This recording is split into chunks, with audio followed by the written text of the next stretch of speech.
Golden State Media Concepts Baseball Podcast. We cover everything Major League, from spring training to the World Series. We've got your favorite club covered, from New York to Boston to LA.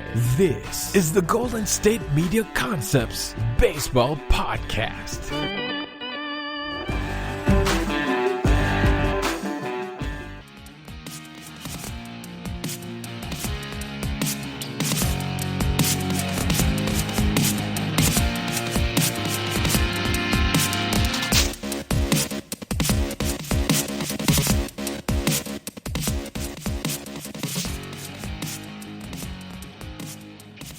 Welcome into another edition of the GSMC Baseball Podcast, brought to you by the GSMC Podcast Network.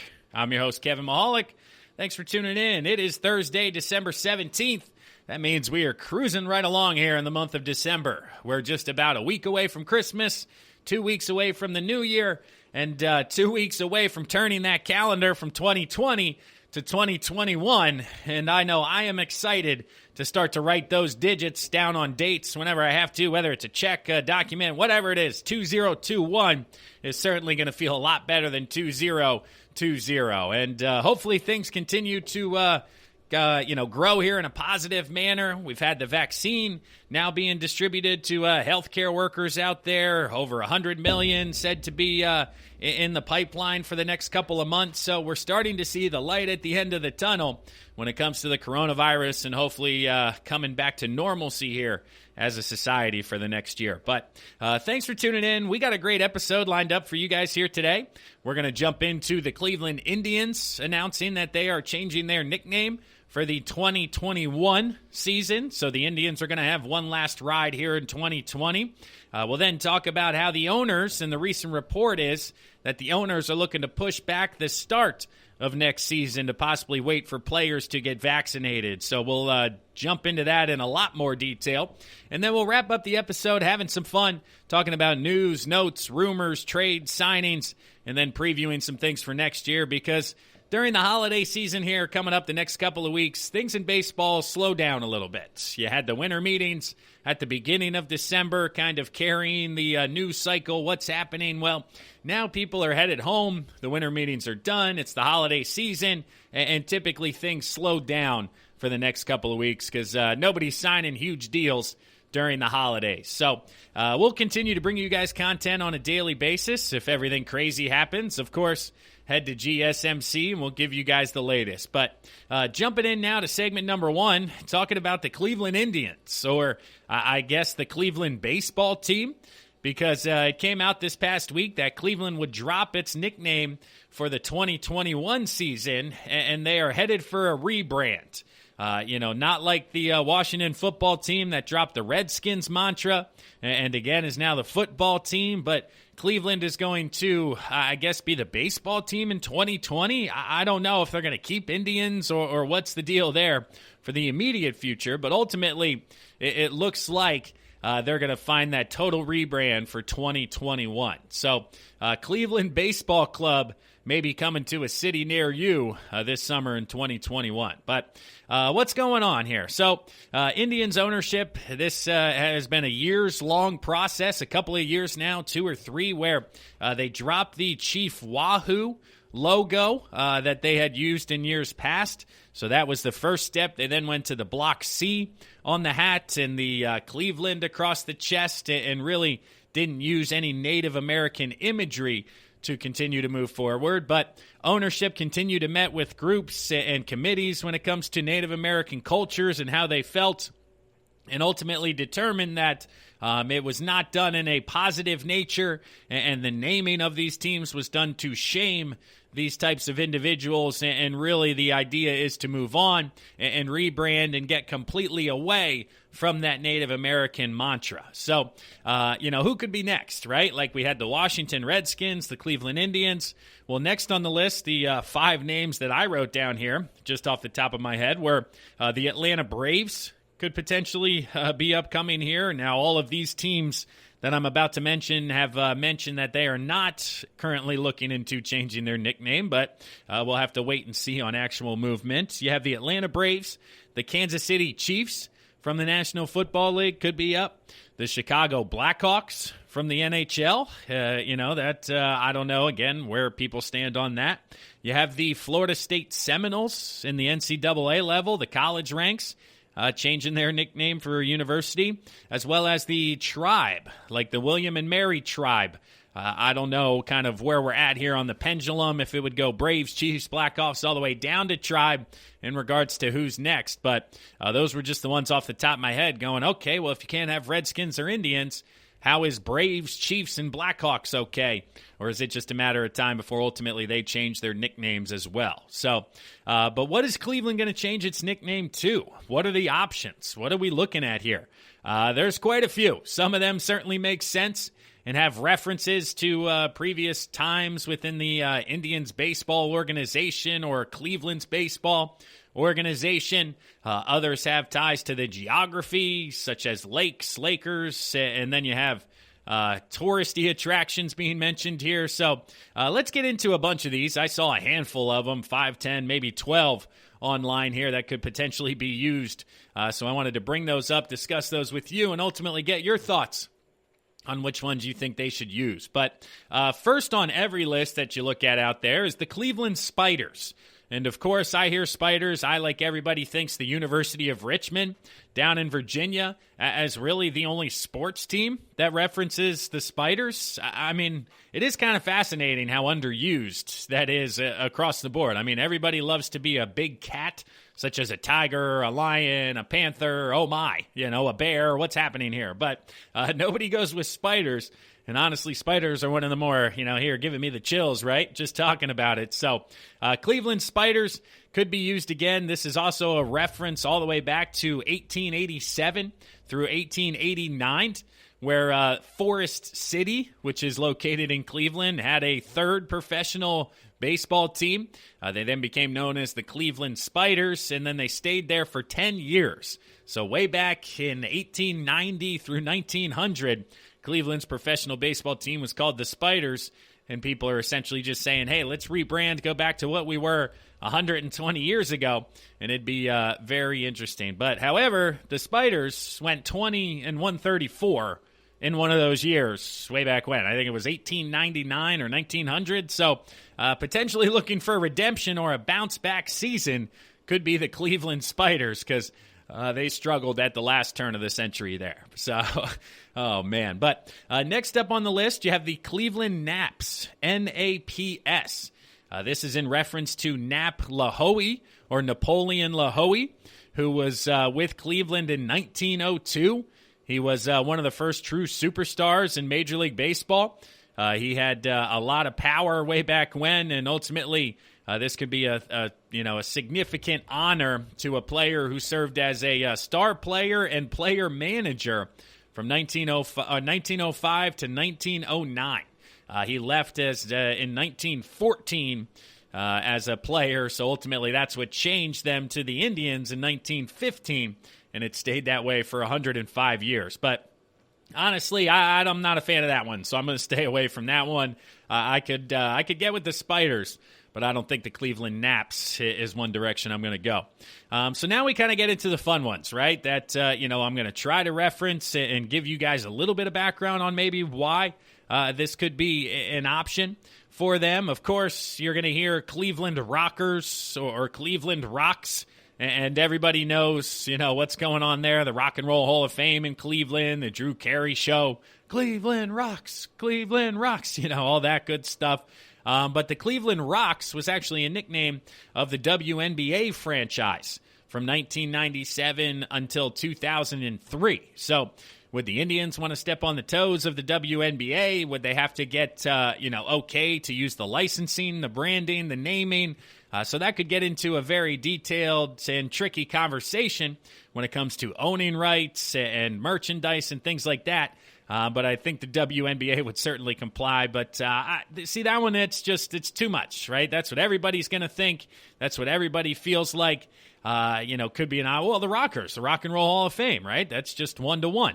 but I don't think it should be that simple. And I think we got to keep looking and dig a little bit deeper when it comes to the nickname here. So next on the list is the Cleveland Guardians. Okay, what do we have to do here with the Guardians? Well, the Hope Memorial Bridge, which is over the Cuyahoga River and sits just outside of Progressive Field, is known for its gigantic, quote-unquote, Guardians of Traffic statues. Basically, they're protectors of transportation. The significance to the city and the surrounding areas is that they keep you safe and are guardians of all the land. And, I kind of like this one because I didn't know that about Cleveland, right? I had never been there, so I've never been across the Hope Memorial Bridge. But looking at pictures here, some tweets, these guys look pretty sweet, made out of stone on the bridge close to Progressive Field. I think that could be a nice little nickname there and a nice conversation. Next up, we have the Cleveland Buckeyes. Of course, everybody knows the Ohio State Buckeyes, and that nickname's already taken. And what's going on there? And if no professional team has it, I still think it could be an option for them. Of course, you had the Negro League, the Cleveland Buckeyes from 1943 to 1948. They started out as the Cincinnati Buckeyes before moving to Cleveland. Then they went to Louisville, came back to Cleveland, but it would be a reference to the Negro League and their past use of that nickname. So we'll have to wait and see if they want to step on Ohio State's toes or if there is kind of a mutual relationship there to ultimately what the nickname is that they're looking for. Next, you have the Cleveland Crows. Of course, people are going to say, what? Crows? That's not even, they're not vicious. They're kind of just gross. What the heck's going on? But apparently, if you do some research, check out the Museum of Natural History right around Cleveland, you'll find out that American crows are abundant in Ohio, and there's a ton of them. So it's fitting for Cleveland and Ohio to reference the crows, which chill out in the state. So that one's not very good, to be honest with you, but I thought it was an interesting reference to kind of local wildlife and what's going on. Next, we got the Cleveland Cuyahogas. Of course, that's reference to the river here. Pittsburgh got the Monongahela. Well, the Cuyahoga runs through Cleveland, so why not call us the Cuyahogas when it comes to what's going on? You got the Cleveland Great Lakers. Of course, Cleveland's on the shore of Lake Erie. So the Great Lakes up there, Michigan, Erie, all that. So the Cleveland Great Lakers, people are throwing out there. I mean, you got the Los Angeles Lakers, and then you're going to have the Great Lakers. It's just too close. That one's not going to fly. Let's see, the Cleveland Unions. During the American Civil War, Cleveland became an important hub for the Union side, especially when it came to shipbuilding. So Cleveland's population and economic base boomed during those years during the war. So the Cleveland Unions, I don't think that's going to be a nice reference when it comes to 2020 and the political landscape and everything that's going on. So I don't think they're going to want to be referencing the Northern Party during the Civil War when it comes to their next nickname. The last couple here on this list, man, some of these are a bit far-fetched, but it's certainly making me laugh. We got Cleveland Burning River. That would be a little bit out there. So are the Cleveland Hazards, because Commodore Oliver Hazard Perry is a local maritime hero because of his War of 1812 exploits. So the Cuyahoga River once caught fire during the war way back when. So that's why they could be called the Burning River or the Hazards in reference to something that happened back during the War of 1812. So, oh man, this is just kind of crazy. You got the Cleveland Castles. President James Garfield's buried in a mini castle in Cleveland's Lakeview Cemetery. So you got that connection going on. You got the Cleveland Cinders. Cinder O'Brien, who was obviously back when he played with the Cleveland Spiders as a player. He was known to, be very good. So, man, there's a bunch here. Okay, let's look at these next couple as we're wrapping up this first segment here. The Cleveland Municipals. This is due to Cleveland Stadium, also known as Municipal Stadium, was the ballpark before Jacobs Field opened in 1994. The Browns also played there until 1995. It's, one that could be thrown out there. And then lastly, we got the Cleveland Blues, or the Cleveland Wild Things. Of course, that's a reference to the Major League movie where ex-convict Rick Wild Thing Vaughn, played by Charlie Sheen, comes out throwing heat out of the bullpen there. And then ultimately where I think they may finish up, just the Cleveland Baseball Club or the CBC. Probably wouldn't look too terrible. The Washington football team, the Cleveland Baseball Club, I think would be the safest bet for them. But ultimately, my vote is on the Guardians. I like that Hope Memorial Bridge reference, the Cuyahoga River, and these big stone statues checking things out. So if they want to go a little bit outside the box, I think they go with the Cleveland Guardians. But ultimately, I think they find themselves finishing with the baseball club. So that'll wrap things up here for the first segment of the GSMC Baseball Podcast, brought to you by the GSMC Podcast Network. We'll step aside now for a word from one of our sponsors and one of our sister shows. But when we come back, we're going to talk about the report that Major League owners want to delay the start of the 2021 season. And basically the feedback is that the players aren't having it. So we'll get into this in much more detail right after this. Stick around, everyone. I'm your host, Kevin Mahalik. We'll be right back. This is your ultimate stop for everything sports. The Golden State Media Concepts Sports Podcast. Should I say more? From the NFL, MLB, the NBA to MMA, it's all in here. The Golden State Media Concepts Sports Podcast. Listen now.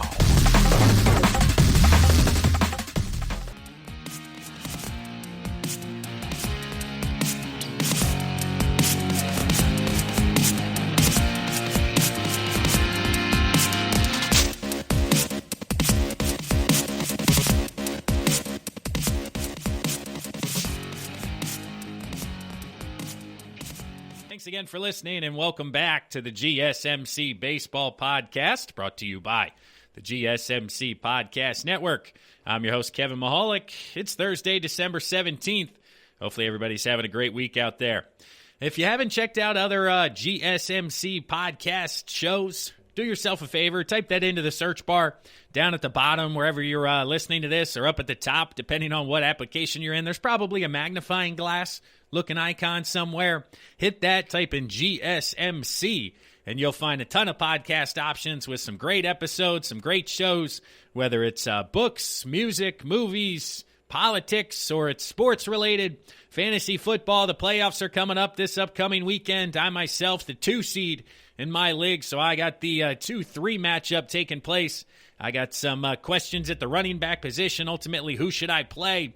So I'm going to check out some of those fantasy football podcasts, see what the numbers are, see where everybody thinks ultimately I should go to hopefully make the right decision. So if you're only listening to the baseball podcast, I do appreciate it, but do yourself a favor and check out GSMC within the application, and you'll find some good quality content coming your way. But here we go for segment number 2, and unfortunately, we got ourselves some bad news for the offseason. This is the first little tidbit of, well, not bad news. It's actually kind of good news, but somehow it parlays into bad news because the recent reports have been that owners are currently looking to delay the start of the 2021 season and wait essentially for a vaccination for all of their players before they report to spring training. So what's going on here, right? The players and the Players Association, as of right now, they are planning, working towards, communicating that it will be an on-time start in February. It's going to be a full 162-game season, just kind of prep as if it were 2016, 17, 18, all of that good stuff, plus the coronavirus restrictions that carry over from 2020, right? So the players want to show up on time. Looking back at the 2020 season, they now know what needs to be done and what can't be done in order to have a successful season or a successful camp. But the other side of the negotiating tactic or the negotiating fence is the owners. And this is where owners as well as Major League Baseball executives want all players to be vaccinated before arriving at spring training. And they've come out, or it's been reported that saying even if this delays the season for a month from April into May and therefore shortens the season to 140 games or 130 games, so be it, because that month, will certainly be worth waiting for instead of all of the restrictions and protocol that would have to be in place in order to, get all 162 games in. So the owners and leadership, they essentially look at how the COVID-19 cases are continuing to spike all across the country, this winter. They should continue to go up, but the vaccine has started to be distributed. Operation Warp Speed is out there getting it to healthcare workers, long-term care facility workers, things along those lines. So the first question I need to ask is, where do professional players rank amongst the priority for the vaccine? Because in my opinion, there's two trains of thought here, right? The first one is that they are probably one of the lowest ones on the priority list, right? You have your healthcare, your frontline workers, your elderly, your sick. And if you're looking at Major League Baseball players, or any professional players for this matter, whether it's basketball or hockey, because all of these leagues will be taking place while this vaccine is being distributed over the next 6 months. But all of these guys are typically somewhere between, 20, 25 years old up to 40 years old. So they're in their 20s and 30s. They're in peak physical condition, so they don't have underlying issues or weight issues or health issues because they're doing physicals, all of that stuff constantly. So wouldn't that put them at the lowest of low for the priority for this vaccine? Basically saying, hey, you're in the prime of your life, you're in great shape, you're in good physical form. Yeah, you're the last one to get this. That's kind of where I see myself, 31 years old, not frontline, nothing like that. I'm down the list, right? I'm kind of looking at May, June, July, based on the communication that's been out there. Well, the athletes would be ahead of me just due to their travel, due to their work, I suppose. But ultimately, I don't think they'd be that far in front of me. And then there's the other side of that coin that says that these guys could be close to not essential workers, but, frontline workers, talent, entertainment, so to speak, a big mental health aspect, right? This was the big argument to try to get people to return to play as quickly as possible, was that the general population or the general public needs sports to take their minds off of news, off of politics, off of work, off of everything. And yes, these guys are, sacrificing their health potentially. They're being put at higher risk, traveling all over the country, but certainly being compensated for it and all of that. So they could find themselves higher on the list, which, again, as you kind of read between the lines here, right? So Major League Baseball executives and owners are typically connected individuals, right? If you own a baseball team, you got yourself some cash, which means you've had conversations, know people who could be high up within the government, within the business world of things that, hey, this is what I'm hearing on distribution. This is who's getting the virus or the vaccine and when they're getting it, right? So these guys may be a little bit more informed than you or I doing this podcast in regards to a potential timeline for these individuals. So if the players were said to be, based on what I said just a moment ago, kind of lower on the list of priorities, I don't think the executives and the owners would be saying, yeah, it's only going to be a month and we'll be good to go. Because, I'm being told May, June, July, it's still December. And if they're of high priority, it could certainly be February, March, which then makes April, May the start time for baseball players. So it's that initial conversation that I find fascinating is, will professional athletes be higher on the priority list than common folk, you or I, kind of listening to this just due to them being entertainers, helping with mental health when it comes to the common fan. So it'll be fascinating to see kind of how this thing develops here moving forward. But there are some quotes here from owners who have, certainly been anonymous. They don't want to put their name on anything here. But one National League owner said, quote, "I don't see a snowball's chance in hell that spring training can start with protocols in place. I think there will be a significant pressure for players to get the vaccine first before they go to spring training, and if it has to be moved back to April and play 130 games, so be it," end quote. But to have 162 games and start spring training at the normal time without players being vaccinated, that's just crazy. Does Arizona and Florida, with their cases spiking, really want teams with about 125 people in each organization coming to town without vaccines? End quote. So he's got a good point there, right? And that's where it comes to spring training. Each team did it individually at their parks last year. A lot up in the Northeast, like the Phillies, Nationals. Again, they didn't even go back to Florida. I think something similar should be taking place this year. And if they do want all of these clubs down to Florida, which, of course, you guys know, is the most wide-open state that we have right now. The governor here in PA just put new restrictions on, dining, salons, saloons, all that good stuff across the board. So it's going to be interesting, and I don't think people would want to travel to Florida and Arizona, and those governors may not want to welcome that many people from out of state. But an American League owner, he said, quote, "I don't see any way spring training starts in February. Zero chance of that. I don't care if we play 140 games, 120 games, or 80 games. We have to make sure everyone is safe to do this right," end quote. And yeah, that sounds good, and the player safety cries are being had once again from the owner's side of things. That's all they're going to say is it's all about the player safety, it's all about our employee safety, but they basically know that if everybody gets vaccinated, they don't have to spend the money on what it would take for all of the protocols to be put in place and be watched over. And it's come out they've lost upwards of $3 billion when it came to 2020 across all of Major League Baseball and all the teams combined. So they really don't have the budget to continue to try to progress forward like that. And it'll certainly, be fascinating. But when it comes to the player side of things, I don't think there's going to be much of a conversation here because I do believe players want to be vaccinated. The majority of them, of course, nothing is 100-0, but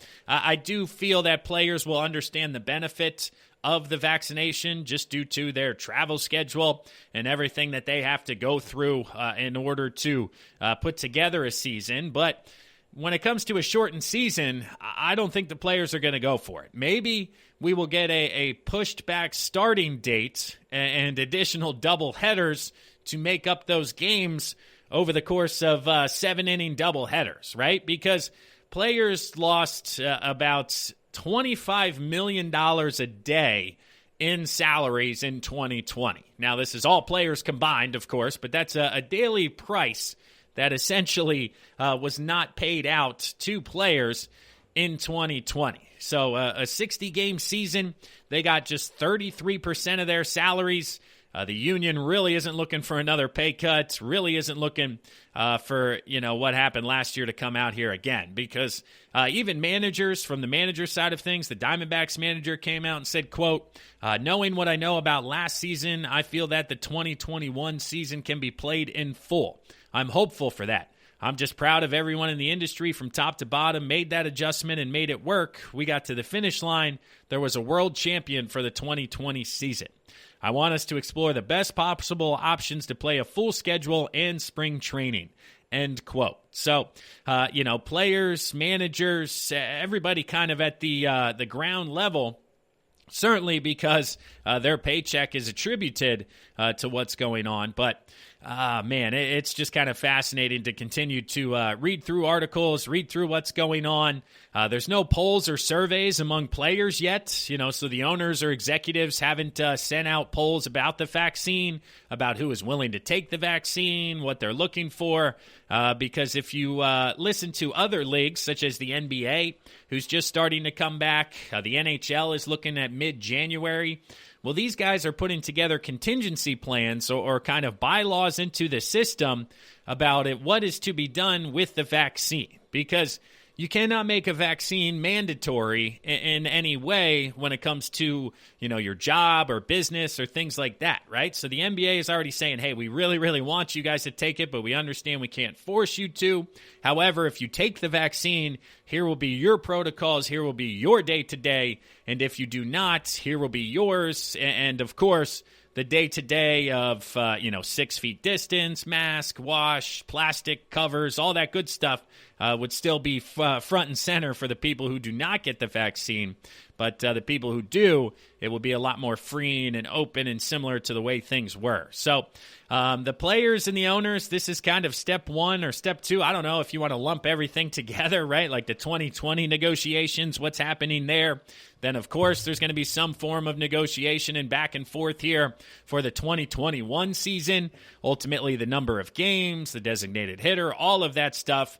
And then, stage 3, negotiation number 3, the big climax, is going to be the end of the collective bargaining agreement running out at December 2021. So a year from now, when they are going to have to basically put together an entirely new agreement. So they're really in a tricky spot here where they're trying to manipulate some day-to-day changes, some year-to-year slight changes into what's going on. But ultimately knowing the light at the end of the tunnel is the end of 2021, the end of the CBA, when they're really going to have to come together and figure everything out. Now, at that point, there should be a vaccination available for everyone. We should be getting back to normalcy or the way things were in 2018 based on the projections and everything that you read or watch in the news. So this agreement shouldn't have kind of the ramifications or the COVID situation to tie and play things into.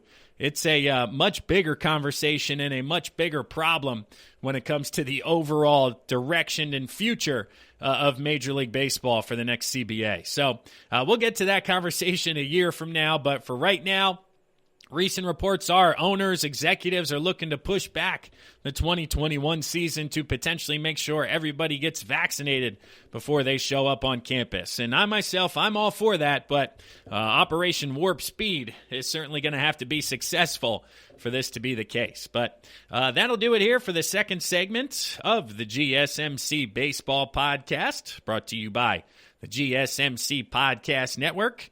I'm your host, Kevin Mahalik. Let's step aside here for a word from one of our sponsors and one of our sister shows. But when we come back, we'll talk news, notes, what's going on. Scott Boras recently put together a press conference, so stick around with us. We'll be right back. Let's talk about it. Tired of searching the vast jungle of podcasts? Now listen close and hear this out. There's a podcast network that covers just about everything that you've been searching. Hey! The Golden State Media Concepts Podcast Network is here. Nothing less than a podcast bliss with endless hours of podcast coverage. From news, sports, music, fashion, cooking, entertainment, fantasy, football, and so much more. So stop lurking around and go straight out to the Golden State Media Concepts Podcast Network. Guaranteed to fill that podcast itch.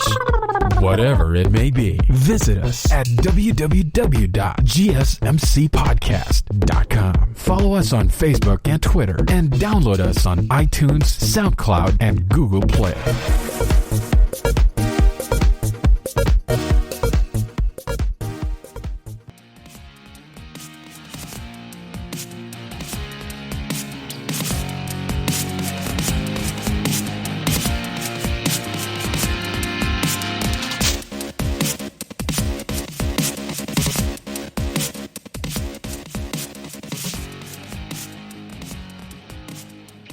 Welcome back, and thanks again for listening to the GSMC Baseball Podcast, brought to you by the GSMC Podcast Network. I'm your host, Kevin Mahalik. Hopefully you guys are having a great day out there so far.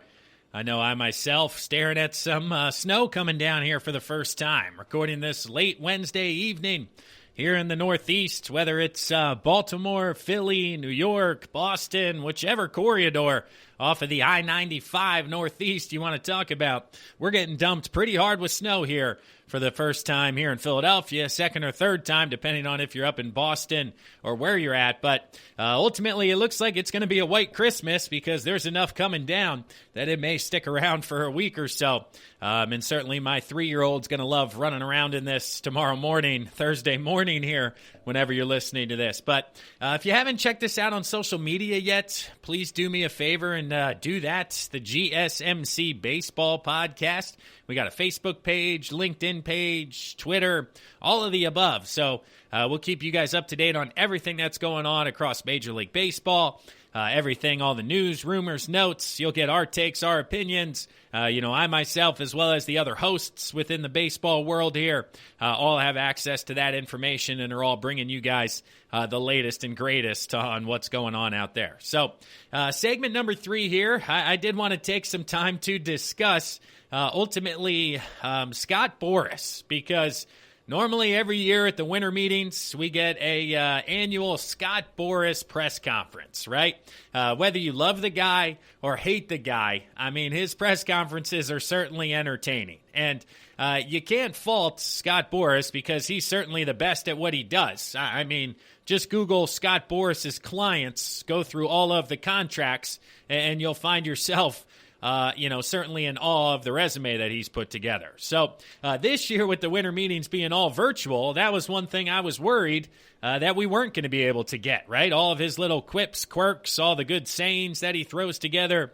But he still held a 90-minute press conference virtually over the past couple of days where he got into a lot of different conversations, right? So Scott Boras is essentially, quote-unquote, a voice of the players.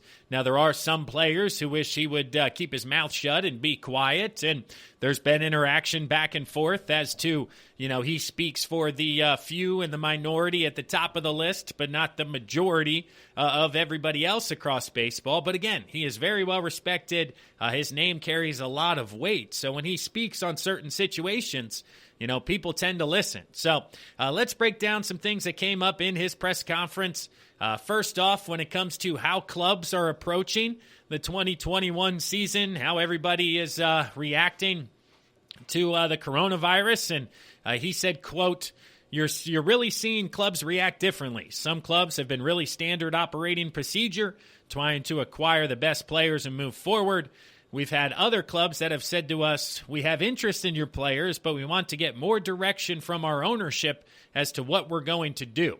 So it's been, depending on the team, you'd have to say there have been very different approaches as to how aggressive they are in the market, end quote. So basically he's saying, some people have reached out saying, dude, we don't know if we're going to be able to spend money. I would love to as a general manager. I'm very interested in your client, but I'm not sure if my ownership group is going to give me the leeway or the ability to spend the amount of money that I've recently been able to in years past. So, of course, it's a slow-developing free agent market. Now, this year, he does not have JT Realmuto on his client list, but, of course, Bryce Harper within the Phillies is on his list, and he signed him to a $330 million deal just last year in 2019. So they're looking to keep Realmuto in Philly just due to Harper's relationship and keeping the Phillies, happy, Phillies fans happy across the board here. But two guys that keep coming up, and two of his marquee players that he does have are Chris Bryant and Blake Snell, because both of these guys have come up in trade conversation. Bryant, of course, won the MVP in 2016. Snell, of course, the 18 American League Cy Young winner. So both top guys, and both Scott Boras clients. So when he was asked about that and all the trade speculation that's just taken place, Boras gave a brief insight or background. He said, quote, "We just had a long meeting and conversation with Chris, and he's been working hard, looks great, and is really preparing to be a Chicago Cub. That's what he knows and what he's done. He's been highly successful there, and we expect him to repeat that in 2021. So really didn't get into anything in regards to whether or not he's going to move, whether or not what he thinks. He did compliment him once again based on how he's been a core piece of the success in Chicago. He's still young. He's a former MVP, and they expect him to duplicate that moving forward. So, Boris didn't really give us anything into, these guys are talking to him, these guys are talking to him, this is where we're at. So it will be fascinating to see if conversations continue to grow here after the holidays once we transfer into 2021. Maybe gain a little bit more clarity on the timeline for spring training, the timeline for vaccines, and just everything that certainly seems to remain pure chaos. There really wasn't any clarity there for the Chris Bryant situation. Next, we have Blake Snell. Would the Rays actually trade Blake Snell? Boris was quoted as saying, well, obviously any great young player is always subject to demand. I'm sure teams call Rays Eric Neander and the Rays all the time about Blake. That's really a subject of normal operating procedure with good young players, end quote. So another situation where basically he said, people call other teams about people all the time. And I do love these, reports or situations where they're listening on trades for somebody, or you see it in the NFL all the time that, this guy's now on the trade block. And it's basically like, no, I think another owner picked up the phone and said, hey, do you want to trade this guy? The guy said, okay, what are you giving me? And if it doesn't start with 4 first-round picks, then the answer is no. But, nobody is quote-unquote untradeable. It always just comes down to pricing and what you can get for him. So Blake Snell, he's been very successful in Tampa Bay. People know he's working hard. He knows he enjoys the coaches around there. If something were to happen, something happens. More or less is what, Snell and Boris conversation was about. But the Phillies here, JT with Bryce Harper. Boris said, in fairness to Bryce and John Middleton, when they came to Philadelphia, there was an owner committed to winning and an owner pursuing winning. And you have to admit, I don't think you play the game of hiring a general manager who is known for World Series hopscotch, because everywhere Dave Dombrowski goes, he's there to compete and win and has done so. So I don't think you hire a GM of that nature and capacity without an intention and focus on winning today. End quote. So Phillies fans out there, I myself read that quote, read that conversation, and it certainly sounds good to hear. But the other side of that coin is we all believe that, we're not one guy away. So, bringing back JT certainly doesn't make us World Series contenders. And if the price to bring him back is going to exceed then what we'll be able to leverage elsewhere for other position groups, it's not the move when it comes to Philadelphia. So Scott Boris, I understand what he's saying. It is very true.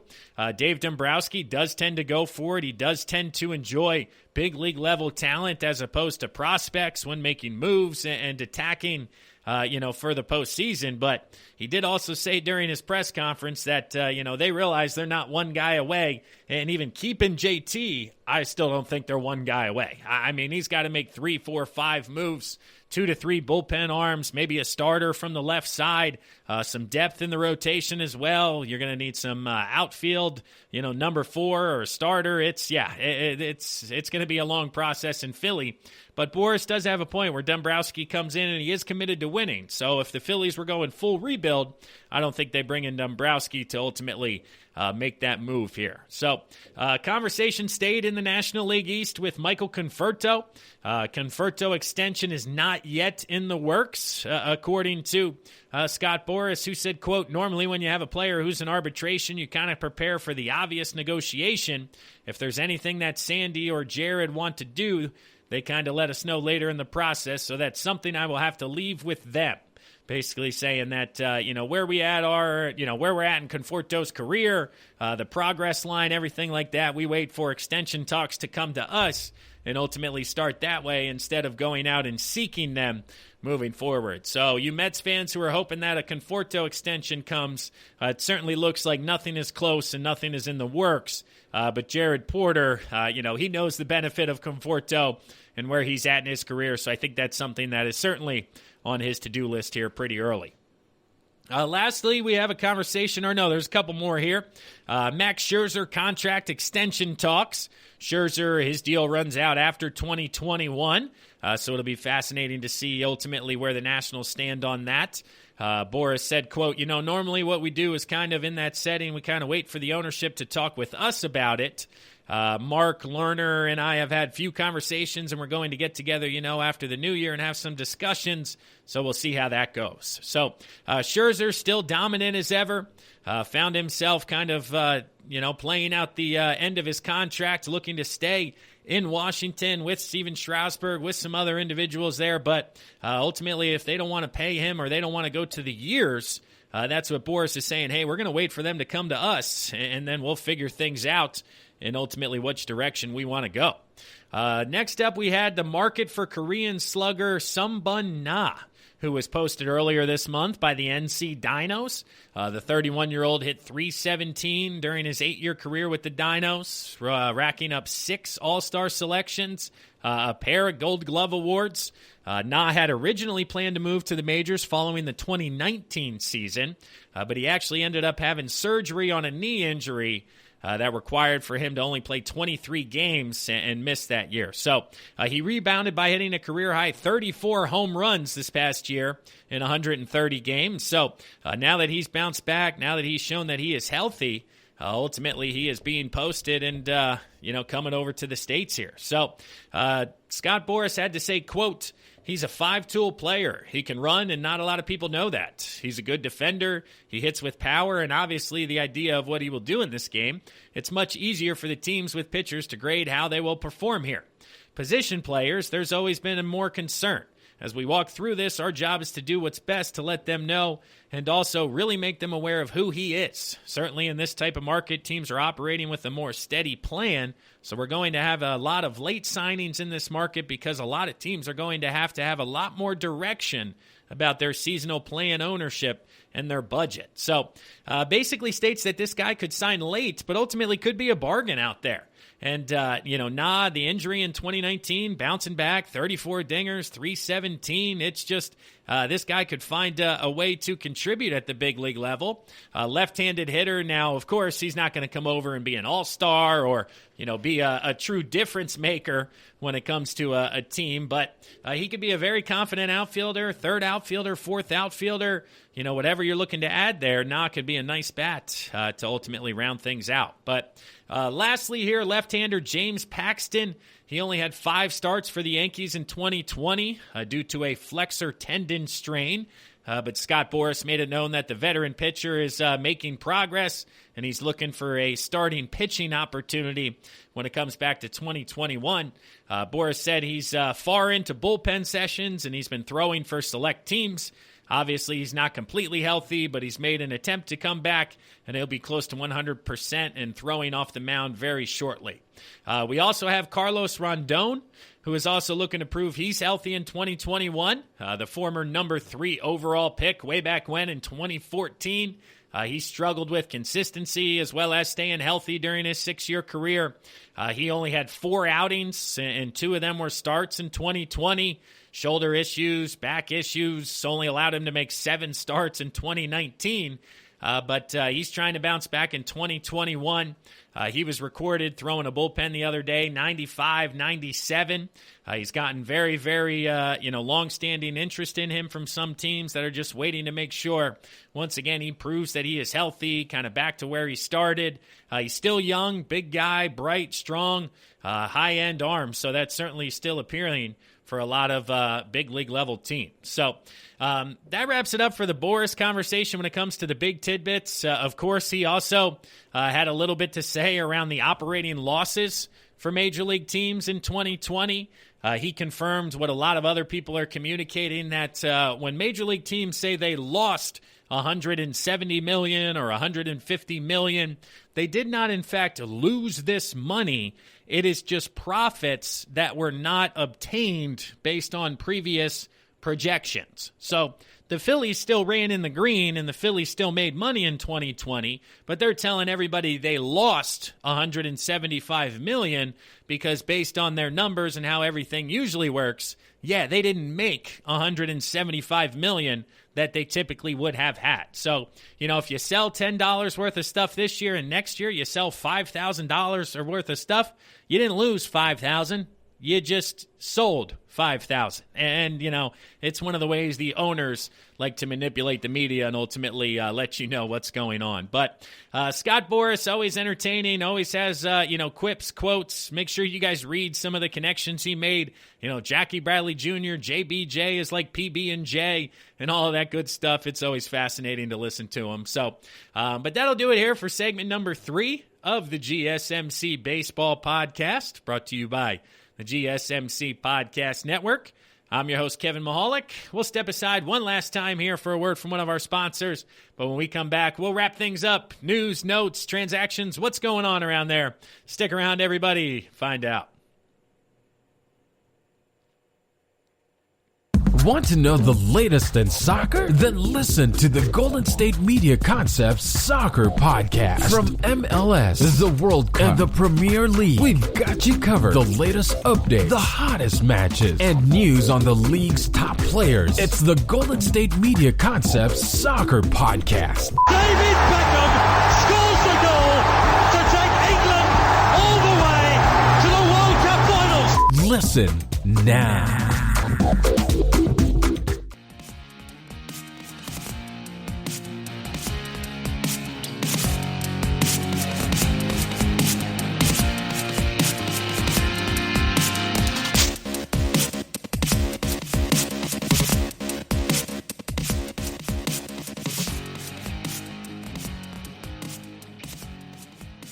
Welcome back to the fourth and final segment of the GSMC Baseball Podcast, brought to you by the GSMC Podcast Network.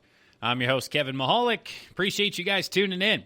We got a good final segment here because Wednesday night, Major League Baseball actually came out with an announcement. It was an early Christmas present for some individuals out there, but Major League Baseball bestowed Major League status upon the Negro Leagues. And what does this matter? Well, 100 years after the Negro League started to operate in 1920 to 1948, basically this decision now means that all of the statistics and all the players who played for the Negro League will now be recognized as Major League players, as Major League statistics. So all of these stats will now combine into one. And Rob Manfred came out with a press conference.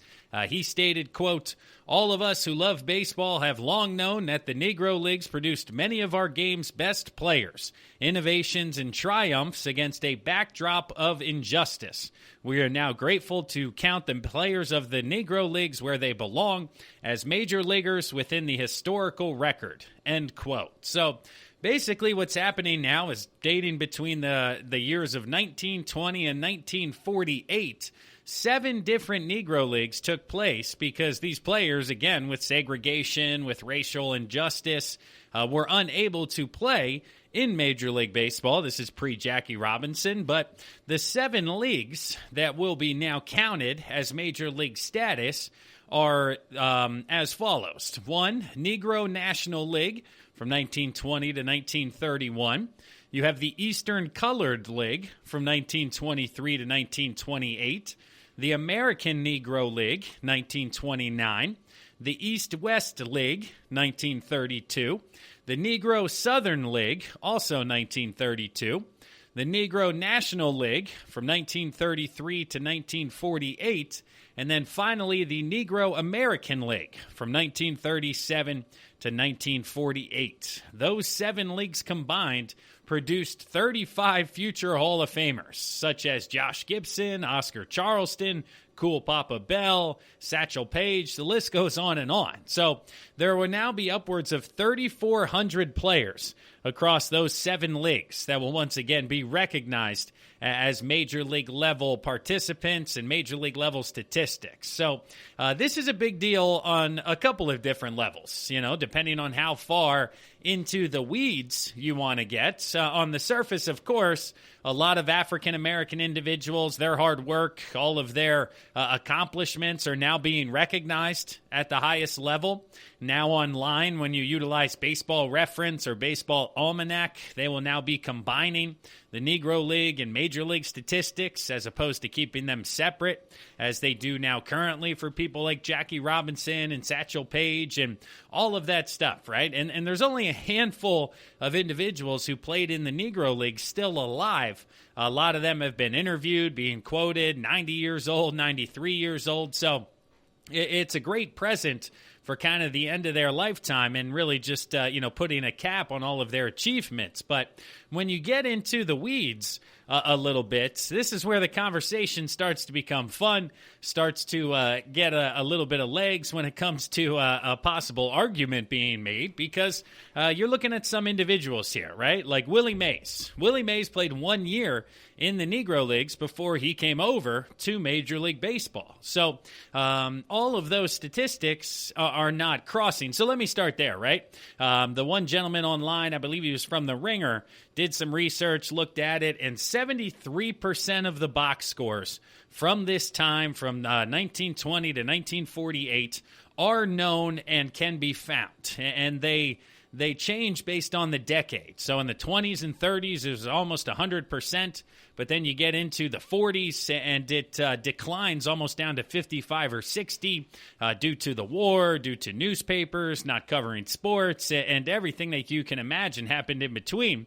So we have about 75% of the box scores for the games played for these individuals. But Willie Mays specifically, right? He had 17 hits in his handful of games, half a season, that he played in the Negro League. So if these hits now count towards his Major League statistics, does his 3,000th hit now change from the date that everybody remembers? I believe I read it was July of 1 year. Well, is that now hits 3,017 and actually hits 3,283?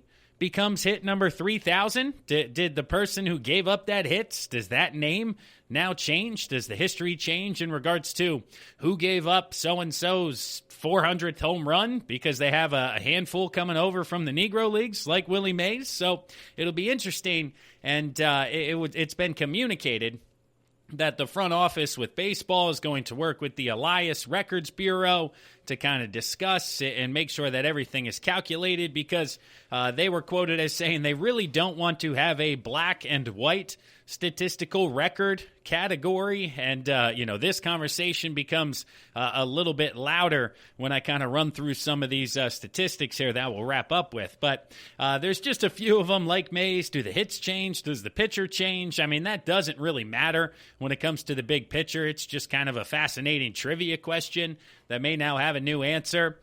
You also have a ton of no-hitters now entering the record books. I mean, no-hitters thrown by Satchel Paige, Smokey Joe Williams, Andy Cooper, Willie Foster, Hilton Smith will all be now recognized in the books as people who have thrown no-hitters at the major league level, as well as something along the lines of opening day no-hitters. Right now, there's only been one in the history of Major League Baseball, and that was by a gentleman by the name of Bob Feller.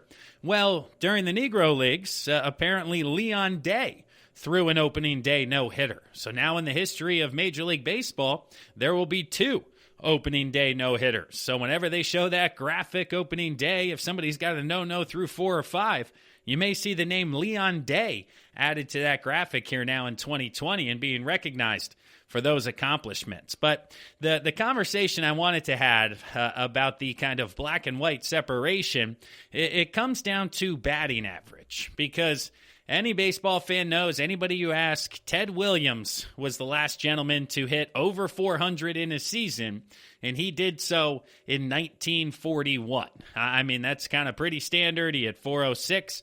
Well, if you include the Negro Leagues, which again go up until 1948, there are two guys that would now challenge this record as the most recent 400 hitters. You had Josh Gibson hit 441 during the year of 1943, and you had Artie Wilson hit 431 during the year of 1948. Okay, well, what's the catch here? Well, the catch is that the Negro League, due to its size, logistics, funding, anything else that you can imagine in the 40s taking place, they didn't play nearly as many games as Major League Baseball did. They played on approximately 80 games, give or take, again, depending on the box scores that we have from those seasons in 43 and 48. Well, that's more or less half a season. And it comes back to almost the conversation we were having in March, and that's, hey, if somebody hits 400 here in 60 games, does that count? And the long short of that discussion, it seemed to be yes, but everybody will know that it took place during a shortened season, and it won't actually count towards the record book because here we are, Josh Gibson, Orty Wilson hitting 441, 431, and according right now to the Elias Bureau, in order to qualify for a batting average title or the all-time record, all you need to do is average 3.1 plate appearances per game. It doesn't state the amount of games that you need to play. Again, of course, if you have 160 games and you only have 50 at-bats, well, that's not the at-bats per game. So if you need 80 games, you need a certain number of at-bats. So they're going to dive into the statistics to make sure that those metrics are met.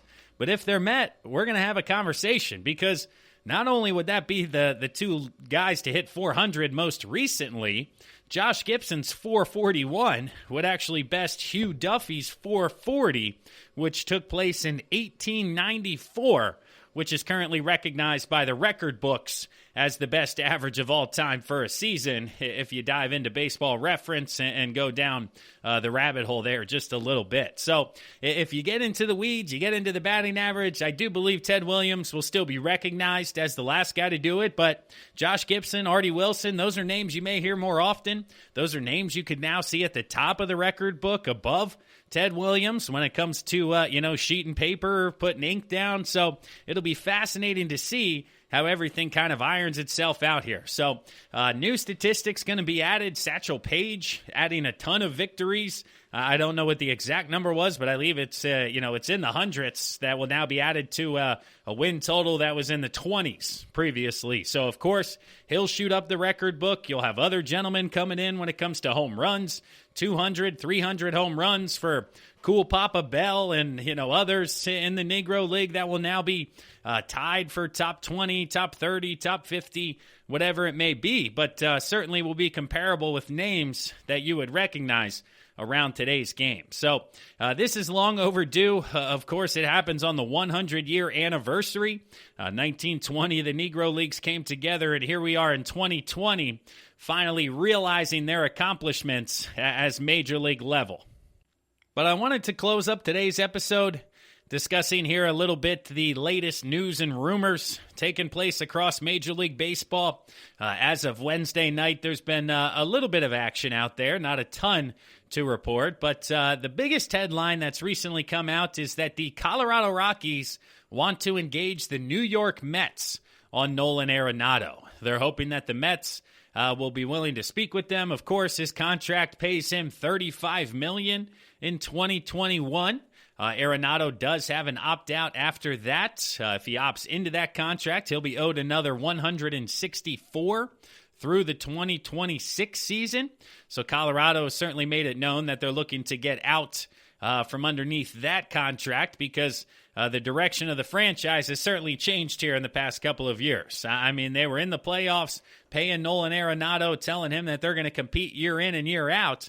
And here we are, 24 months later, and they're basically reaching out to the Mets, hoping that they can engage because they now have the monetary resources to do so. I mean, we've heard the conversation around George Springer, around Francisco Lindor. So what would be the cost-benefit analysis included giving up resources for Arenado, resources for Lindor, or possibly just signing Springer, signing Bauer, and seeing which direction ultimately they want to go from there. But the Mets, they're in the market, and they're in the market for all top talent here when it comes to salaries. All agents know that. All teams know that. So certainly everybody calling New York to see if they're willing to bite here. But next on the list, we have the Washington Nationals. It's come out that they're interested in Yadier Molina The Nationals have long been considered kind of an outside suitor for JT Realmuto. It's known that they need help from the catcher's position.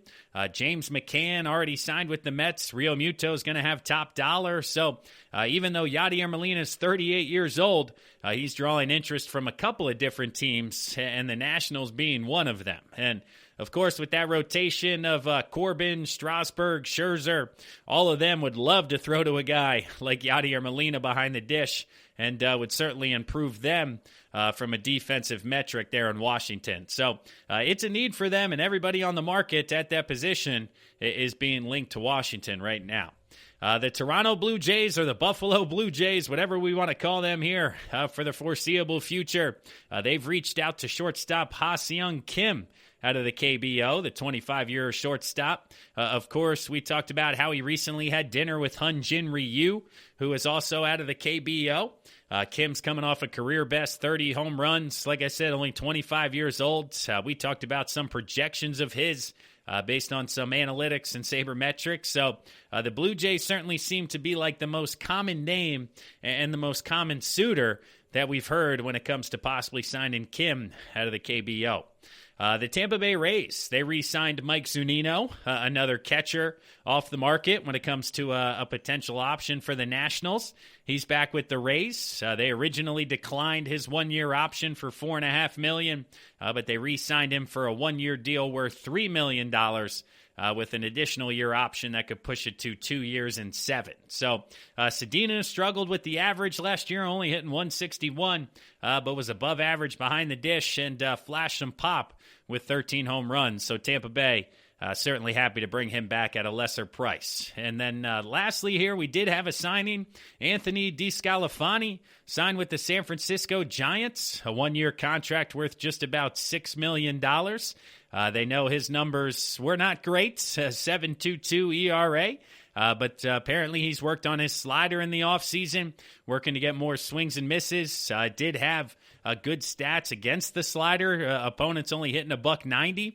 So if he can kind of work to continue to improve that, get the fastball to come out of the same tunnel, he should find himself having some success on the West Coast here in 2021. But that'll do it for today's episode. Another one in the books here for the GSMC Baseball Podcast. I do appreciate you guys listening. One more time, check us out on social media, Facebook, Twitter, LinkedIn, all of the above. Please rate and review the podcast. Click that subscribe button. Share us with your friends. That goes a long way for helping us continue to grow. But that'll do it here for today. I'm your host, Kevin Mahalik. I'll talk to you guys again on Monday. Enjoy the weekend, everyone.